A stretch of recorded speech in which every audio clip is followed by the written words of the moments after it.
कि आप देख रहे हैं फिल्म में आई जिंदगी, इसको बेसिकली मैंने ही डायरेक्ट किया है और इस डायरेक्शन के पीछे और इस कहानी के पीछे काफ़ी हद तक स्टोरी में जो मेन रोल निभाया है वो हमारे दोस्त सुनील कुमार अग्रवाल जी का है। इस स्टोरी को मॉडिफाई करने में इन्होंने काफ़ी अपने इनपुट्स दिए, जिसकी वजह से मैं इस स्टोरी को इतना अच्छा बना पाया। और जैसा कि फिल्म नहीं बनती जब तक कि प्रोड्यूसर ना हो, तो भले ही नाम मेरा भी साथ ना हो, लेकिन मेन प्रोड्यूसर तो सुनील कुमार जी हैं। इन्हीं की बदौलत ये फिल्म मैं पूरी कर सका। बाकी और तो मैं इसके बारे में क्या बोलूँ, मेरा बोलना अगर सब कुछ मैं ही बोलूँगा तो सुनील जी क्या बोलेंगे, और फिर कुछ इन दोनों के लिए भी छोड़ देता हूँ भाई, जिसको दो लड़कियाँ खींच रही हैं और बीच में जो खींच रही है वो भी बैठी है, तो ये भी कुछ बोले। ठीक है, thank you very much Sunil ji. Thank you very much. आप लोगों का बहुत बहुत अभिनंदन। जैसे कि अजय जी ने बताया, जब अजय जी से मेरी मुलाकात हुई तो इन्होंने मुझे एक स्टोरी सुनाई। मैंने इनसे परमिशन ली, मैंने कहा कि अगर आप मुझे परमिट करें तो मैं स्टोरी में कुछ लीगल एंगल्स डालना चाहता हूँ। मैं आपको बता दूँ कि मैं बाय प्रोफेशन एक एडवोकेट हूँ, तो स्टोरी के अंदर जो भी कुछ मैंने दिखाया ये कोई इमेजिनेशन नहीं है या कोई ऐसी चीज़ नहीं है कि जो सिर्फ सोच ली गई और ऐसा हो नहीं सकता। 1 जुलाई 2024 को गवर्नमेंट ने नए लॉ इंट्रोड्यूस किए हैं। जो पहले आईपीसी हुआ करता था उसको बीएनएस के नाम से इंट्रोड्यूस किया गया। तो एक सेक्शन था आईपीसी में 376 रेप, जो कि बीएनएस में 63 सेक्शन 63 हो गया। जब मैंने उसको पढ़ा तो उसमें मुझे एक लकूना नजर आया। तब मैंने सोचा कि क्यों ना इस चीज को पब्लिक के पास लेके जाया जाए और एक कोशिश की जाए कि या तो कोई नया एक्ट बने या इस एक्ट में कोई अमेंडमेंट आए। उसी चीज को मद्देनजर रखते हुए ये स्टोरी में चेंजेस किए गए और इसे फिल्म का रूप दिया गया, जो आपने अभी ट्रेलर के जरिए देखा। Thank you. First of all मैं हाई सिल्वी सारी टीम को थैंक यू बोलना चाहूँगी और कॉन्ग्रेचुलेशन, क्योंकि हम लोगों ने इस मूवी के लिए बहुत हार्ड वर्क किया है, बहुत मेहनत की है और इसकी जो स्टोरी है वो काफ़ी डिफरेंट है, अलग है, थोड़ा रियलिस्टिक स्टोरी है। तो पहले भी एक फिल्म आई थी ऐतराज, जिसमें अक्षय कुमार जी के प्रियंका चोपड़ा और करीना कपूर, तो वो एक अलग थी, पर ये मूवी बिल्कुल अलग है। और इसमें दिखाया गया है कि एक लड़के के साथ क्या क्या होता है, क्या क्या उसका स्ट्रगल है, और स्ट्रगल के बाद भी उसको इंसाफ नहीं मिल रहा है तो कैसे कैसे वो बदल है। तो बहुत अच्छी स्टोरी और गाने भी बहुत प्यारे हैं। हम लोगों ने बहुत मेहनत किया इस मूवी के लिए, तो ज़्यादा स्टोरी में अभी नहीं बताऊँगी, मूवी देखने के बाद ज़्यादा मजा आएगा। So thank you so much all. First of all, thank you so much Ajay sir and Sunil sir, जिन्होंने मुझे ये अपॉर्चुनिटी दी फिल्म में काम करने के लिए। और जैसा कि सर ने और अजय सर ने, सुनील सर ने और आयुष ने बताया फिल्म के बारे में, तो इसका बहुत ही अच्छा कॉन्सेप्ट है। अगर आप इसको देखोगे आपको बहुत नई चीज़ें जानने को मिलेगी और सीखने को भी मिलेगी, खासकर तो पुरुष प्रधान समाज के लिए। और जैसे कि पुरुषों के लिए जैसे सर ने बताया कि कोई रूल्स एंड रेगुलेशंस नहीं है इंडिया में, तो अगर आप ये फिल्म देखेंगे तो आपको बहुत कुछ सीखने को मिलेगा और नई जानकारियाँ मिलेंगी। लेते हुए thank you so much for giving this opportunity. Special thanks Ajay sir and Sunil sir, thank you and entire crew, thank you so much sir and master.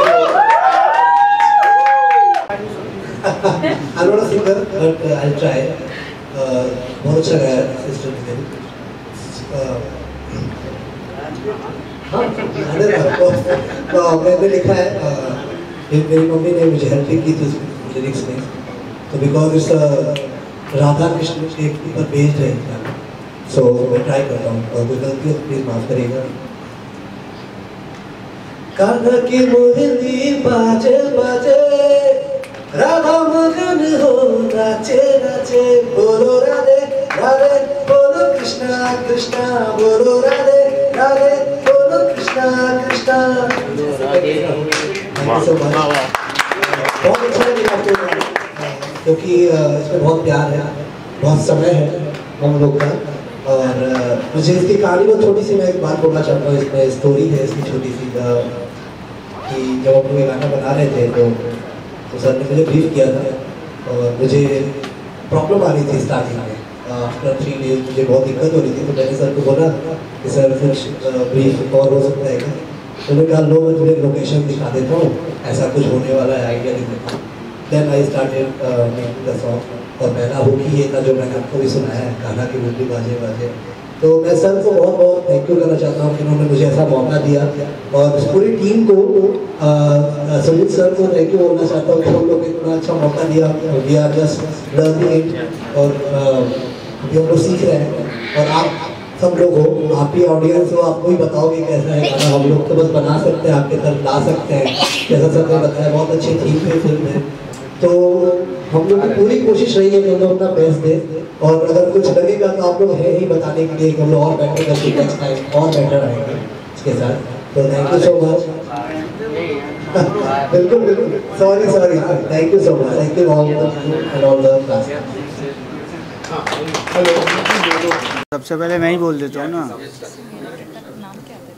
तुम्हारा पलक। हाँ, तो ये शुरू करो। हमारी ये फिल्म है हाय ज़िंदगी, जो एक रियलिस्टिक टाइप की कहानी है। और ये 31 अक्टूबर को सिनेमा हॉल में रिलीज़ हो रही है।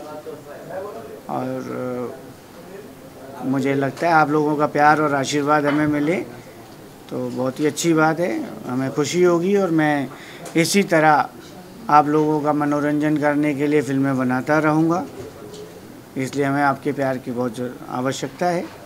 प्लीज़ दीजिएगा। बाकी कहानी की बात सुनील अग्रवाल जी।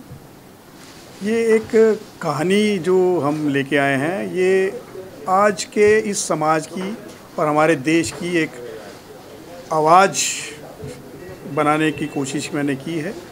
आज बहुत ज़रूरत है कि जिस तरीके से हम इक्वलिटी की बात करते हैं तो हर क्षेत्र में इक्वलिटी हो।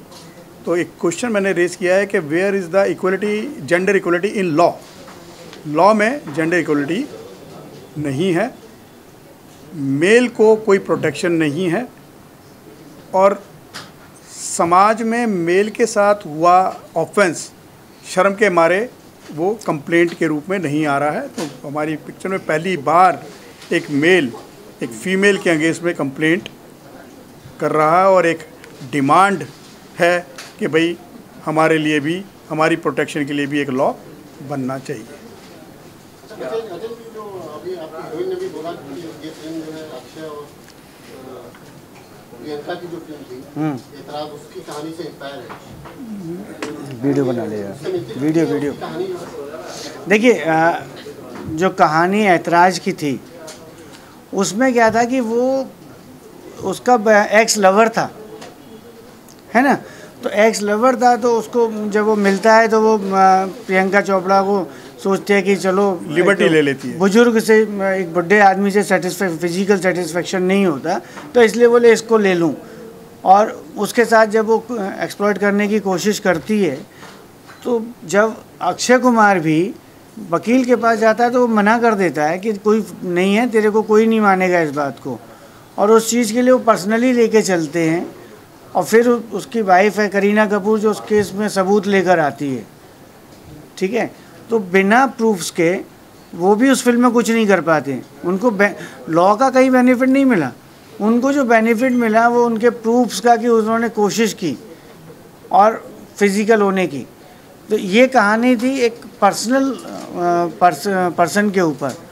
और हमारी जो कहानी है वो कहानी एक आम आदमी की कहानी है, जिसको वो पहले से जानती नहीं है। उसको फंसाती हैं और फंसाने के बाद एक प्लान करती हैं, ट्रैप करती हैं और फिर उसको ले जाके यूज़ करती हैं। और ये बेसिकली सिर्फ आदमी ऐसे नहीं है कि नॉर्मली हम लोगों ने देखा है कि आदमी हैं, पैसे हैं, चल यार फ़न करना है तो वो कॉल गर्ल्स को बुलाते हैं और आदमी कॉल गर्ल को बुलाता है, मज़े लेता है, चला जाता है। लेकिन लड़कियां भी तो ऐसा कर सकती है ना, उनको भी तो फिज़िकल नीड है, तो वो भी ये काम करती हैं, तो उनका भी यूज़ है कि फ़न करो, मज़े लो, पैसे खर्च करो। तो ये कहानी ये दिखाती है कि इस लड़के को उसकी मर्ज़ी के बिना यूज़ करती हैं। पहले हो सकता है पैसा दे के भी मर्ज़ी से करती हो, उस टाइम बिना मर्ज़ी के उसके साथ कर रही हैं। तो that is the different only in ऐतराज और हमारी फिल्म में। बोलिए पलक जी, बोलिए बोलिए। पूछना क्या है आपको, ये बताइए। अपने कैरेक्टर मेरा कैरेक्टर नेम मेरा पलक रहा है इसमें, और मैं एक अमीर बाप की बिगड़ी हुई औलाद रहती हूँ इसमें। मेरी फ्रेंड्स ही मुझे इस चीज़ के लिए पुश करती हैं, शी इज़ द वन जो पुश करती है इस चीज़ के लिए कि एक लड़का है जो हमें पसंद है, उसके साथ ऐसा ऐसा करना है, देन विल प्लान, फिर हम लोग प्लान करते हैं और उसके साथ ये सब करते हैं। फिल्म में कितने गाने हैं, क्या है म्यूजिक के बारे में? फिल्म में देखिए 4 गाने हैं, एक गाना इनका है, 3 गाने अलग अलग डायरेक्टर्स के हैं। लिरिसिस्ट वो उधर मज़े से डब्बा खा रहे हैं, मिठाई खा रहे हैं। 3 गाने उन्होंने लिखे हैं, एक गाना जो सुनाया वो इनका है, बाकी 3 म्यूजिक डायरेक्टर अलग अलग हैं।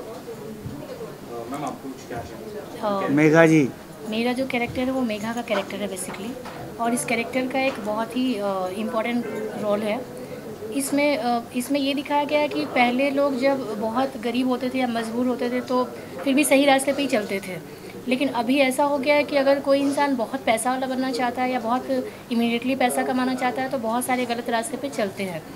तो इसमें ये दिखाया कि पैसे के लिए वो गलत रास्ते पे चल रही है और उसको कोई बोलने वाला नहीं, उसकी मजबूरी है, अपने मन से तो नहीं कर रही है, लेकिन वो चाहती तो सही रास्ते पे भी चल सकती थी, लेकिन वो गलत रास्ते पे चल रही है। दूसरी बात कि इस मूवी में जैसे आजकल जो फिल्में बन रही है, आजकल जो चीज़ें चल रही है, तो इसमें रियलिस्टिक दिखाया है। मूवी टाइम के साथ अपग्रेड करते हैं हम स्टोरी। तो पहले के ज़माने में कुछ और स्टोरी होती थी, कुछ और चीज़ें होती थी, अभी जो हो रहा है चीज़ें चेंज हो गई, तो उसके अकॉर्डिंग मूवी जो बनी है उसके अकॉर्डिंग ही बनी है जो आजकल चल रहा है। तो मैंने बहुत कोशिश की है कि जो मेरा कैरेक्टर है उसको बहुत शिद्दत से और अच्छे से निभाऊं। बाकी आप लोग देखेंगे तो अच्छा लगेगा आप लोगों को, तो आप लोग प्यार दीजिए ताकि आगे और भी फिल्में बनती रहें, हम लोग काम करते रहें। बिकॉज आपके प्यार की सबसे ज़्यादा ज़रूरत है। और क्या कुछ कहेंगे सर, आपका कैरेक्टर के लिए किस तरह प्रिपरेशन किया आपने और क्या कहना चाहें, किरदार क्या है? फर्स्ट ऑफ ऑल जो इसमें मेरा कैरेक्टर है वो है एक कॉर्पोरेट ऑफिस का, जो कि बहुत डिसेंट है और अपने बॉस के इशारों पे सारे काम करता है। और इस फिल्म में सबसे अच्छा मैसेज ये है, जैसा कि सर ने सारी चीज़ें बता ही दी हैं आप लोगों को, कि मेल्स के लिए जो रूल्स और रेगुलेशंस नहीं हैं और उनकी कोई वैल्यू नहीं है, उनके लिए कोई लॉ अभी तक आया नहीं है, तो उसी के ऊपर पूरा कॉन्सेप्ट है इसका। और आई एम श्योर रिलीज़ के बाद सबको अच्छा लगेगा और एक नज़रिया चेंज होगा सबको लॉ को लेके एंड सारी चीज़ों को लेकर के। अब जैसा आपने सुनील जी ने भी बताया कि इस फिल्म का जो मेन एम है वो लॉ का है, लेकिन इस फिल्म के थ्रू जो एक मैसेज पब्लिक को भी दे रहे हैं, लॉ एक अलग चीज़ है, वो तो है ही है, मेन एम एस्पेक्ट है, बट सेकंड है कि हम लोग जितने भी, मैं मतलब बच्चों की तरफ से नहीं, पेरेंट्स के लिए कह रहा हूँ कि पेरेंट्स भी अपनी लाइफ में इतने मस्त रहते हैं कि वो पैसा और पूरी फैसिलिटीज़ तो बच्चों को दे रहे हैं, लेकिन उन बच्चों के ऊपर नज़र नहीं रख रहे कि वो लाइफ में क्या कर रहे हैं। तो हमारा एज ए पेरेंट्स हमारा भी ये दायित्व है कि हम बच्चों के डे टू डे क्या कर रहे हैं उस पर नज़र रखें। अगर हम बच्चों पर कंट्रोल अपना करते हैं, रखते हैं, जो पहले पुराने ज़माने में रखते थे, तो ये बच्चे इस तरह की गलती ना करें। That's the main message. Thank you.